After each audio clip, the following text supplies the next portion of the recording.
Hello students, welcome back to my channel economics time and this is Sonam. आज की video lecture में हम आपको पढ़ाने जा रहे हैं consumer surplus and producer surplus. Consumer surplus और प्रोड्यूसर सरप्लस क्या होता है और कैसे इसको हम मैथमेटिकली डिराइव करते हैं और कैसे इसको हम कैलकुलेट करते हैं। तो कंज्यूमर सरप्लस की बात करते हैं सबसे पहले।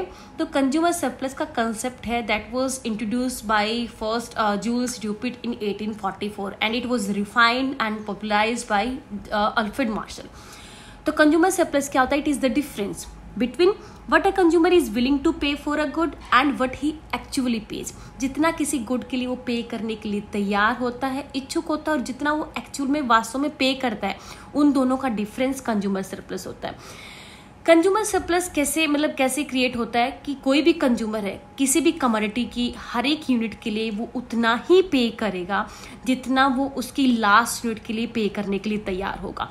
और लास्ट जो यूनिट होती है गुड की, वो हमेशा अर्लियर यूनिट्स की कंपैरेटिवली उसको कम यूटिलिटी प्रोवाइड करती है, तो वो एक्चुअल में कम पे करता है और पे करने के लिए तैयार ज़्यादा होता है। तो उन दोनों का डिफरेंस ही जो होता है वो उपभोक्ता की बचत कहते हैं। तो basically consumer surplus measures how much better off the consumer will be when he purchase the good। देखिए, now we can see how consumer surplus arise and how it can be measured with the help of the figure। यहाँ पे हमने एक axis पे quantity ली है, quantity of good x and that is price of x good. ठीक है, तो यहाँ हम देखते हैं कि जो first unit of good x है कि एक कंज्यूमर है उसके लिए कितना पे करने के लिए तैयार है। कि जो फर्स्ट यूनिट है, फर्स्ट यूनिट के लिए वो 5 रुपीज़ पे करने के तैयार है rather than go without it. उसको छोड़ने के बजाय उस पर 5 रुपये वो खर्च करने के लिए तैयार है फर्स्ट यूनिट पे। तो जो पहला रेक्टेंगल है दैट मेजर्स द बेनिफिट जो उसको फर्स्ट यूनिट कंज्यूम करने से मिलता है कंज्यूमर को। फिर सेकेंड यूनिट के लिए, अब सेकेंड यूनिट उसको कम यूटिलिटी प्रोवाइड करेगी as compared to first unit. तो सेकेंड यूनिट के लिए वो कम पे करने के लिए तैयार होगा, दैट इज 4। तो 4 रुपीज़ पे करने के लिए तैयार है वो सेकेंड यूनिट के लिए। तो जो सेकेंड रेक्टेंगल है वो मेजर्स करता है the benefit received by the consumption of second unit. ऐसे ही हम देखेंगे थर्ड यूनिट से कि 3 रुपीज़ पे करने के लिए तैयार है एंड फोर्थ यूनिट से फोर्थ यूनिट के लिए वो 2 रुपये पे करने के लिए तैयार है। तो जो फोर्थ रेक्टेंगल है ये मेजर करता है जो बेनिफिट इसको फोर्थ यूनिट कंज्यूम करने से मिलेगा। ठीक है, तो यहाँ पे हम देखेंगे to summarise the consumer would be willing to pay 5 rupees for the first unit, 4 rupees for the second unit, 3 rupees for the third unit and 2 rupees for the fourth unit. यानी टोटल वो 4 unit को purchase करने के लिए कितने रुपए खर्च करता है? 5 + 4 + 3 + 2 यानी 14 रुपीज़ टोटल वो स्पेंड करता है। अब एक्चुअल जो मार्केट प्राइस है जो गुड एक्स का that is 2 rupees per unit. अब उसको यानी वो हर यूनिट है जो each unit of good x है वो कितने प्राइस मिलेगी? 2 रुपीज़ पे। तो यानी अब वो एक्चुअल में कितना पे करता है 4 यूनिट को खरीदने के लिए? 8 रुपीज़। तो इसकी जो कंज्यूमर सरप्लस है वो कैसे फाइंड आउट करेंगे? 14 - 8 जितना वो पे करने के लिए रेडी होता है, विलिंग होता है, जो एक्चुअल में पे करता है, that is the difference, that is known as consumer surplus. यानी 6 रुपीज़ 14 - 8 6 रुपीज़ क्या होगा? उसका कंज्यूमर सरप्लस होगा। इसको हम डायग्रामेटिकली कर दिया हो तो कैसे मेजर करते हैं? Area wise. Consumer surplus would be area above the demand curve. Demand curve से ऊपर का जो पार्ट होगा और जो प्राइस लेवल है, प्राइस लाइन है, उससे जो नीचे का पार्ट होगा, sorry under the demand curve, जो डिमांड कर्व से नीचे वाला पार्ट एंड प्राइस लेवल से ऊपर, प्राइस लाइन से ऊपर वाला पार्ट, ये हमारी प्राइस लाइन है।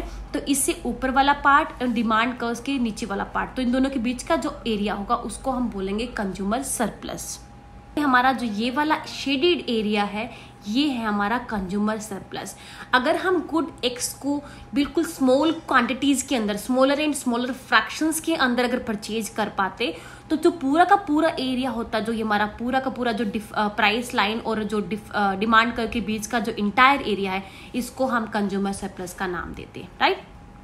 तब वहाँ पे कंज्यूमर सरप्लस एक्सीड भी कर जाती। अब हमारी है 6 रुपीज़। अब फिर उसके बाद एक्सीड करती जो भी ट्रायंगल का पूरा ABE ट्रायंगल का जो एरिया होता 1/2 इंटू बेस इंटू हाइट करके अगर निकालेंगे आप तो जो हमारी कंज्यूमर सरप्लस वो कितनी आएगी? 8 रुपीज़ आएगी। तो एक्सीड कर जाती अगर हम एक्स को स्मॉल क्वांटिटीज़ के अंदर डिवाइड कर पाते।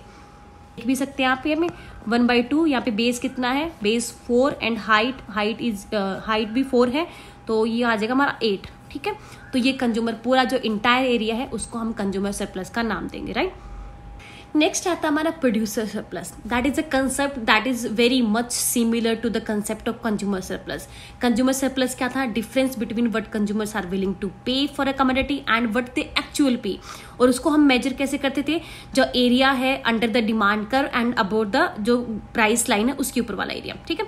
Producer surplus is defined as the excess of the commodity price over its marginal cost. उसकी मार्जिनल कॉस्ट के ऊपर जितना भी एक्सेस कमोडिटी जो प्राइस होगा that is measured by consumers producer surplus and it is measured by the area between the price line and the producers marginal cost curve, ठीक है। So it is the difference between the amount that a firm actually receives from selling a good and the minimum amount of the firm must receive in order to be willing to supply the good। यानी जितना वो actual में receive करती है एक good को cell करने से और जितना मिनिमम उसको रिसीव करना चाहिए कि इसकी जो कॉस्ट है एटलीस्ट उसको जो प्रोडक्शन में जो कॉस्ट आती है उतना तो उसको रिसीव होना ही चाहिए। उसको सेल करने से इतना बेनिफिट तो उसको होना ही चाहिए ना, तभी ताकि वो सप्लाई को कंटिन्यू रख सके। और जितना वो एक्चुअल में रिसीव करती है यानी जो excess of the commodity price over marginal cost, जो डिफरेंस होता है that is known as producer surplus यानी उत्पादक की बचत। तो डायग्रामेटिकली हम उससे देखेंगे कैसे मेजर करते हैं प्रोड्यूसर सरप्लस को। ये आप यहाँ पे लेके चल रहे हैं कि जो फर्म है वो क्या है, परफेक्टली कॉम्पिटिटिव फर्म है that faces a price of 5 rupees produces and इस पे कितना प्रोड्यूस कर रही है गुड एक्स की 4 क्वांटिटी को वो प्रोड्यूस कर रही है that is given by point ई, जहाँ पे उसका जो MR है और जो MC कर्व है दोनों बराबर है। DRX डिमांड का यानी प्राइस लाइन है, जो MR मार्जिनल रेवेन्यू कर्व है और जो मार्जिनल कॉस्ट कर्व है दोनों इक्वल हो जाते हैं। तो ये इक्विलिब्रियम पॉइंट दिया हुआ है। This is derived from the optimisation rule that एक फर्म को अपना प्रोडक्शन एक्सपेंड करना चाहिए एज लॉन्ग एज जो उसका प्राइस है या मार्जिनल रेवेन्यू है वो मार्जिनल कॉस्ट से जब एक्सीड करता है तो अपना जब उस तक उसका प्राइस उसके यानी मार्जिनल रेवेन्यू कब है MC कॉस्ट से एक्सीड करेगा तब तक उसको अपना प्रोडक्शन एक्सपेंड करना चाहिए। अनटिल कब तक? जब तक उसका MR और MC दोनों इक्वल नहीं हो जाते। सिंस जो भी फर्म है वो अपनी चारों की चारों यूनिट कमोडिटी एक्स की वो किस प्राइस पे सेल करती है? At a market price of ₹5। But वो कॉस्ट क्या फेस करती है? जो फर्स्ट यूनिट अगर वो प्रोड्यूस करती है एक्स कमोडिटी की तो जो कॉस्ट फेस करती है दैट इज ओनली ₹2। सिर्फ ₹2 का कॉस्ट फेस करती है और सेल कर रही है उसको ₹5 पे। तो यहाँ पे उसको प्रोड्यूसर सरप्लस कितना हो रहा है? ₹3 का, राइट, फर्स्ट यूनिट से शेडेड एरिया से दिखाया हुआ है। अब सेकेंड यूनिट को प्रोड्यूस करने में उसको कॉस्ट आ रही है ₹3 की बट रेवेन्यू मार्जिनल रेवेन्यू कितना है? ₹5। तो सेकेंड यूनिट को सेल करने से उसको जो बेनिफिट हो रहा है दैट इज यानी सरप्लस है उसके जो सरप्लस हो रही है that is ₹2 and similarly third unit को सेल करने से सरप्लस है ₹1 एंड फोर्थ यूनिट को सेल करने से सरप्लस हो जाती है यहाँ पे 0 क्योंकि उतना ही सेम मार्जिनल कॉस्ट आ रही है ₹5 उतना ही उसको मार्जिनल रेवेन्यू मिल रहा है। तो जो टोटल सरप्लस उसको हो रही है ऑल द जो 4 यूनिट को सेल करने से दैट इज 3 + 2 + 1 यानी टोटल ₹6 की इसको बचत हो रही है दैट इज प्रोड्यूसर सरप्लस। यानी जो भी कमोडिटी प्राइस जो है और जो मार्जिनल कॉस्ट है उनकी बीच का जो डिफरेंस है that is known as producer surplus. Similarly जैसे हमने कंज्यूमर सरप्लस के अंदर बात की, अगर हम एक्स कमोडिटी को स्मॉलर एंड स्मॉलर फ्रैक्शंस के अंदर बेच पाते हैं, ठीक है, तो उस केस में जो पूरा इंटायर एरिया है above the marginal cost line यानी सप्लाई कर से ऊपर का एरिया एंड जो प्राइस लाइन है उसके नीचे का एरिया, तो इनके बीच का जो इंटायर एरिया है द ट्रायंगल BEC उस पूरे एरिया को हम बोल देंगे प्रोड्यूसर सरप्लस। इसका भी जो एरिया है आप ट्रायंगल का निकाल सकते हैं 1/2 into base into height. Base भी यहाँ पे 4 है एंड हाइट भी 4 है तो जब प्रोड्यूसर सरप्लस है वो कितना आएगा यहाँ पे 8 दैट इज एक्सीडिंग ₹6 से एक्सीड कर रहा है। तो पूरा इंटायर एरिया है यहाँ पे उसकी प्रोड्यूसर सरप्लस होगी ₹8। तो अगर कमोडिटी एक्स अगर स्मॉल फ्रैक्शन में डिविजिबल होती तो प्रोड्यूसर सरप्लस होता at price of X is equal to 5। जो क्वांटिटी ऑफ एक्स है जो सेल करा दैट इज 4 तो टोटल रेवेन्यू होता वहाँ पे ₹20 that is area of BEFO total revenue, ठीक है। उसमें से ये वाला जो एरिया अगर टोटल BEFO, उसमें से ये वाला जो एरिया अगर हम हटा देते हैं तो बचा हुआ एरिया हमारा पूरा इंटायर प्रोड्यूसर सरप्लस को दिखाएगा। तो ये वाला एरिया इसको हम इस CEFO इस वाले एरिया को अगर हम फाइंड आउट करते हैं, अगर हम इस एरिया का मेजरमेंट निकालते हैं तो दैट इज 12 रुपीज़। तो 20 minus 12 that is 8 rupees producer surplus होगा the area of the triangle BEC। ठीक है, तो producer surplus is the area between the market price line and the supply curve.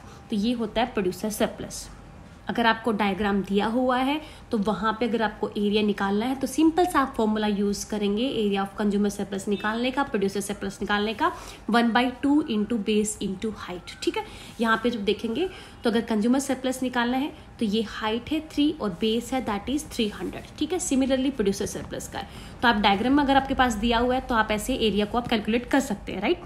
Mathematically हम जो इंटीग्रल इक्वेशन यूज़ करते हैं consumer surplus और producer surplus को कैलकुलेट करने के लिए दैट इज़ गिवन हियर। अगर मैथ्स किसी ने पढ़ा होगा, इकोनॉमिक्स के स्टूडेंट है, तो वो इंटीग्रेशन जिसको आता है कैलकुलेट कर सकता है इजीली। तो अगर आपके पास डिमांड का और सप्लाई का दिए होंगे, ठीक है, सप्लाई अगर फंक्शंस दिए होते हैं तो उस केस में हम ये इक्वेशंस यूज़ करके कंज्यूमर सरप्लस और प्रोड्यूसर सरप्लस को फाइंड आउट कर सकते हैं। फॉर एग्जांपल डिमांड फंक्शन दिया हुआ है, सप्लाई फंक्शन दिया हुआ है, तो सबसे पहला यहाँ पे हमें कंज्यूमर सरप्लस और प्रोड्यूसर सरप्लस को फाइंड आउट करना है, राइट। तो सबसे पहला काम होगा इक्विलिब्रियम प्राइस और क्वांटिटी को फाइंड आउट करने का। वो कैसे निकालेंगे, उन दोनों को हम इक्विलिब्रियम पे रख के demand is equal to supply, दोनों फंक्शन को इक्वलाइज करेंगे हम। ठीक है, यहाँ से हमारे पास क्यू की वैल्यू निकल आती है 20 एंड माइनस 100/3। तो नेगेटिव को हम रिजेक्ट कर देते हैं, तो क्यू इज इक्वल टू 20। तो क्वांटिटी हमारे पास यहाँ पे आ जाती है, हम उसको एक्सेप्ट कर लेते हैं और इसको डिमांड फंक्शन में पुट करके हम यहाँ से प्राइस में निकाल सकते हैं। तो प्राइस आ जाता है हमारा 15 एंड क्यू आ जाता है हमारा क्वांटिटी आती है 20। अब इन दोनों की हेल्प से यहाँ पे हम इंटीग्रल इक्वेशंस में इनको पुट करके हम कंज्यूमर सरप्लस और प्रोड्यूसर सरप्लस को फाइंड आउट कर सकते हैं। ठीक है, तो 0 ये लिमिट्स रहेगी 0 इंटू क्यू, 0 टू क्यू यहाँ पे हमारा 20 है, 0 टू 20। तो ये हमारा डिमांड फंक्शन यहाँ पे हम रखेंगे, यहाँ पे प्राइस एंड क्वांटिटी, राइट। तो देखिए कंज्यूमर सरप्लस निकालने का तरीका 0 टू 20, ये हमारा डिमांड फंक्शन था DQ माइनस PQ यानी 15 इंटू 20 300। तो यहाँ पे हम करेंगे इंटीग्रेशन। जिसने इंटीग्रेशन पढ़ा होगा, डिफरेंशिएशन इंटीग्रेशन पढ़ा होगा मैथ्स के अंदर, वो इजीली यहाँ पे कैचअप कर सकते हैं। तो इसका इंटीग्रेशन करने के बाद हमें ये फंक्शन प्राप्त होता है। तो यहाँ पे हम 20 और 0 की वैल्यू रखेंगे, लिमिट्स जो हमें दी हुई है 20 एंड 0, 20 की वैल्यू रखेंगे, 0 पे तो सारा 0 हो ही जाता है, वैसे तो 20 की जरूरत है यहाँ पे। तो क्यू की वैल्यू यहाँ पे 20 पुट करके हम अगर फर्दर प्रोसीड करते हैं तो कंज्यूमर सरप्लस को हम फाइंड आउट कर पाते हैं। तो कंज्यूमर सरप्लस आता है हमारा 80 रुपीज़। ठीक है, सिमिलरली ऐसे ही हम जो प्रोड्यूसर सरप्लस है इन्हीं वैल्यूज़ की हेल्प से यहाँ पे सप्लाई, हम सिर्फ हमने क्या करना है यहाँ पे अभी सप्लाई फंक्शन को पुट करना है। ठीक है, तो ऐसे ही इन्हीं वैल्यूज़ की हेल्प से, पी और क्यू की हेल्प से, जो इक्विलिब्रियम प्राइस एंड क्वांटिटी है, हम प्रोड्यूसर सरप्लस को हम कैलकुलेट कर सकते हैं। तो this was our consumer surplus and producer surplus. Thank you for watching the video and please keep doing.